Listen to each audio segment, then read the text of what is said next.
자, 야권은 역시 단일화에 목매고 있습니다. 선거 때마다 나타난 현상이지만 이번도 예외가 아닌데, 자, 단일화 노력이 좀 삐걱되는 것 같습니다. 잘 가는 듯하다 멈추고 그런다는데, 자, 서울의 한 지역구의 사례를 보면서 지금 양당의 얘기를 좀 나눠봤으면 좋겠네요.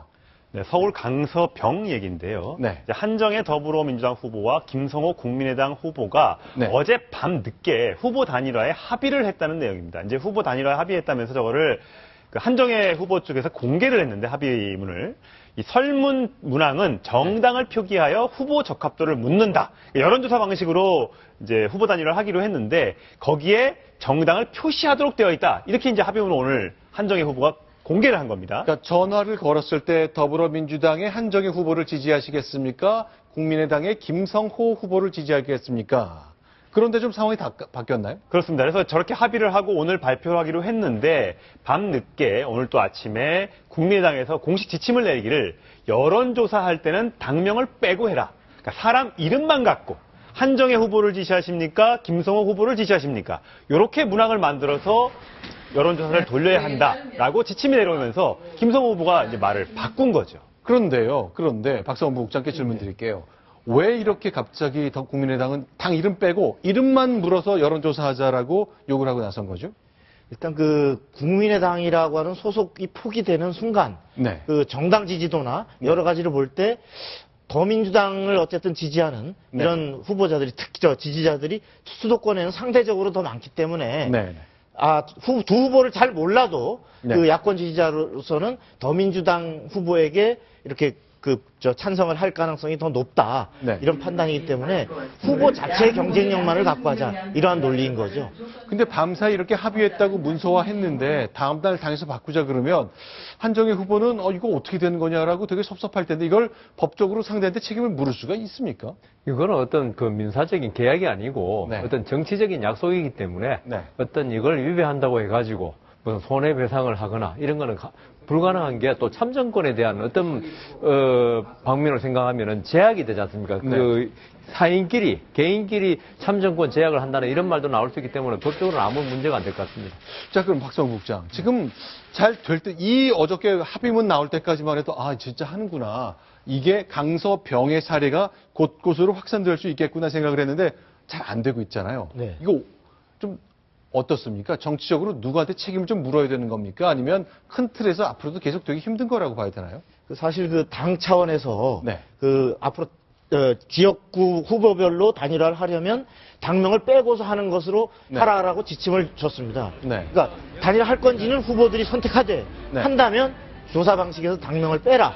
이런 건데 이것은 사실 국민의당 후보들로서는 빼는 것이 스스로도 유리하기 때문에 대체로 저걸 수용해서 사실은 하다 보면 네. 그 더민주 쪽에서는 손해보는 얘기잖아요. 네. 통상적으로 어느 당 누구 이렇게 해왔는데 사실은 4년 전에 통진당하고 할 때도 네. 대체적으로는 그 통진당 누구 또 이 민주통합당 누구 네. 이렇게 한 예가 많기 때문에 네. 그 실제로 저런 이해득실을 따지다 보면 전체적으로 볼 때 단일화는 상당 부분 어려워진다. 네. 일종의 단일화를 현재 하기 싫어하는 안철수 대표 쪽에 어떤 그 하나의 저진 명분으로 당명을 빼고 동등한 후보 경쟁력으로만 하자. 이렇게 지금 버티는 게 아닌가 이렇게 분석됩니다. 자, 그런데요. 자, 국민의당하고 더불어민주당 수도권에서 좀 밀린 듯 하거든요. 아직은 연대가 안 되기 때문에. 그런데 서로 상대에게 비난을 계속하고 있습니다. 그래서 의문을 갖게 되는 거죠. 아니, 새누리당이 공동의 적일 것 같은데 왜 우리끼리 이러느냐? 이건 양쪽 다 같이 얘기하고 있습니다. 김종인 대표도 비슷한 얘기를 했는데 먼저 듣겠습니다. 국민의당의 가장 심각한 문제는 싸울 대상과 연대할 대상을 거꾸로 인식하고 있다는 점입니다. 몇몇 정치인들의 자신과 기득권을 위해서 분열을 정당화하는 것은 호남의 자존심을 짓밟는 일입니다.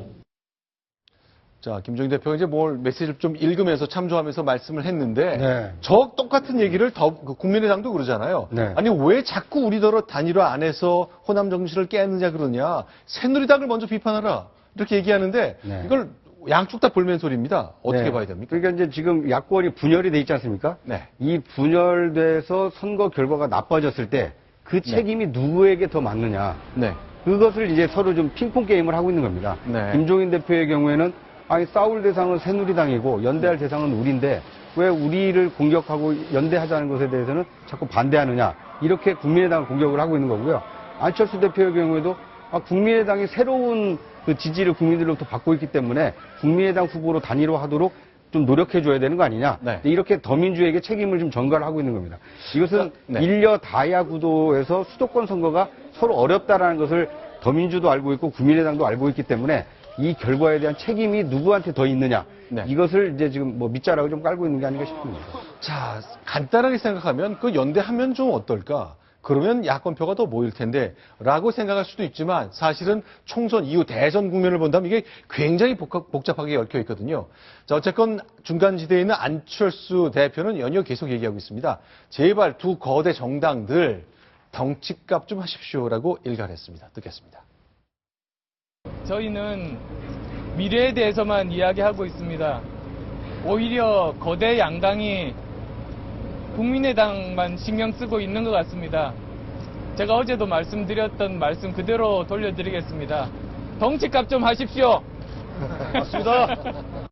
네, 안철수 대표도 스스로 이제 얘기하고 좀 멋쩍게 웃었습니다만 일단 이 단일화건 연대건 표현이 무엇이든 간에 어쨌건 후보 수를 줄이려는 노력을 야권에서 계속하고 있는데요. 천상욱 차장, 선관위에서 유권 해석을 하나 내놨는데 그게 또 새로운 논쟁이 되고 있죠.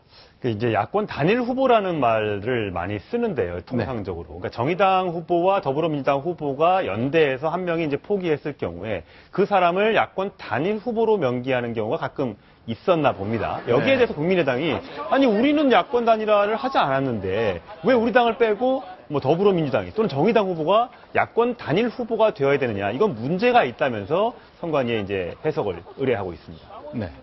아침 오늘 그 인천에서 판결이 났죠. 아, 판결이 예, 나왔습니까? 남동을인가요? 네. 남구을에서 네.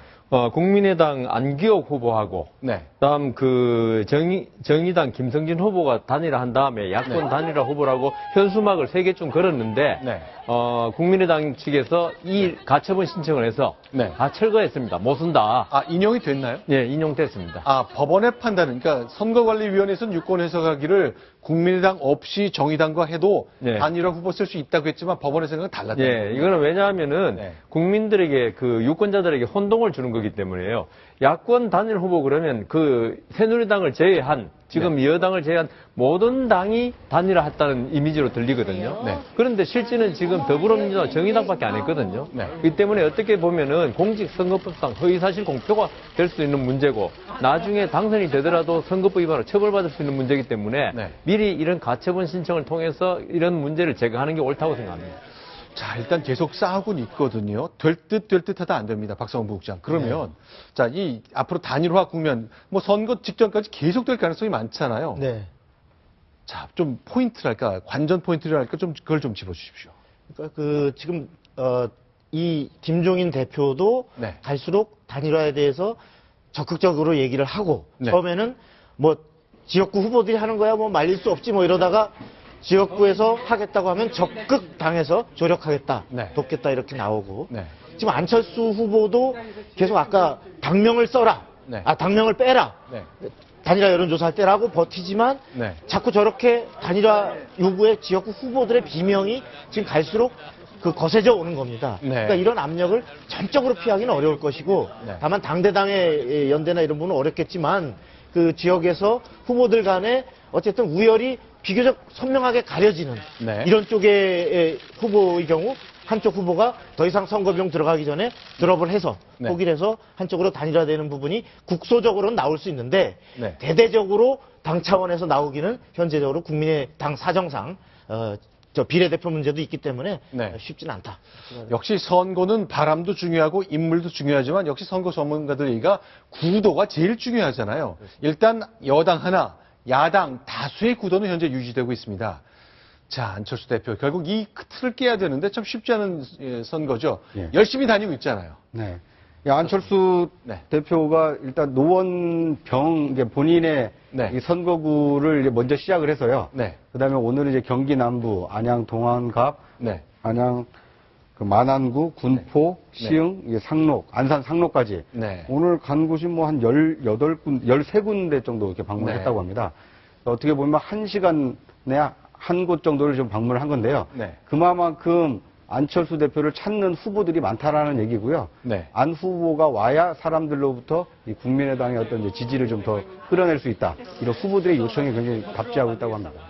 역시 이제 젊은 층을 중심으로 만나고 거리에서 다양한 분들을 만나고 있습니다만, 자, 역시 수도권 뭐 판세 첫날도 그랬고 둘째 날도 그랬고요. 서울을 중심으로 인천과 경기 남부, 서부 지역 아주 집중적으로 다녔습니다. 자, 그런데 이제 실제로 저 거리에서 만나는 영상을 좀 저희가 몇 가지 소개해드리고 싶은데요. 자, 뭐 맞절도 하고 있고 지금은 이 장면이죠? 예, 군포인데요.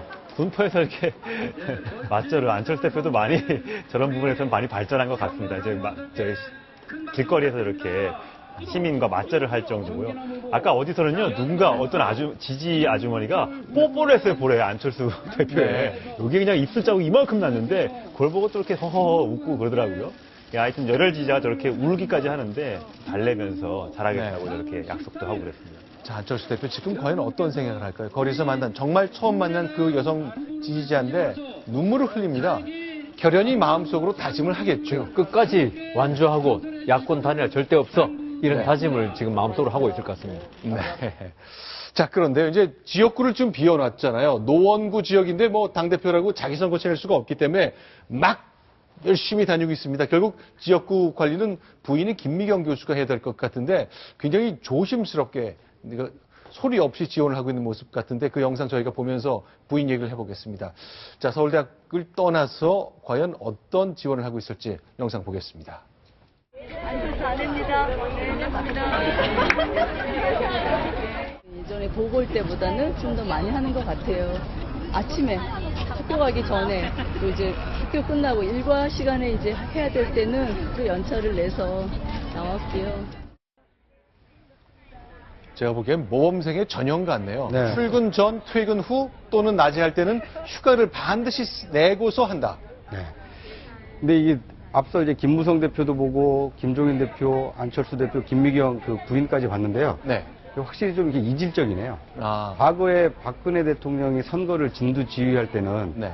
박 대통령 주변에 이렇게 구름 같은 사람이 모여서 네. 모든 사람들이 악수를 하려고 해서 나중에는 선거 마지막에 가면 손이 아파서 이렇게 붕대를 감고 하지 않았습니까? 공대 투혼이라고까지 불렸죠. 그렇습니다. 그래서 이제 뭐 선거의 여왕이다 이런 닉네임이 붙었는데 물론 이제 그때에 비해서 지금의 어떤 그 총선 열기가 좀 뭐 약해진 측면도 있지만 네. 이번 선거는 야권 분열 그리고 새누리당 같은 경우는 어떤 그 공천 갈등 때문에 네. 이 많은 군중이 운집을 해서 선거에 대한 뜨거운 열기를 느끼기에는 네. 화면으로 봤을 때는 좀 어렵지 않나 싶습니다. 자, 유권자들은 이제 양반다를 할 일을 하고 있고, 안철수 대표의 부인 김미경 씨나 나머지 분들은 무릎을 꿇고 이제 말씀을 듣는 장면, 선거 때 우리가 익숙하게 보는 장면인데, 저런 자세가 4년간 이어져야 되겠죠, 모든 후보가. 네. 네. 자, 이번에 야권 얘기 조금 더 살펴보겠습니다. 이렇게 단일화를 위한 노력 이어지고 있지만, 일단은 쉽지 않다는 것, 삐걱거림이 들린다는 것 정리해 보겠습니다. 이번엔 5번째 소식입니다. 순위 확인하겠습니다.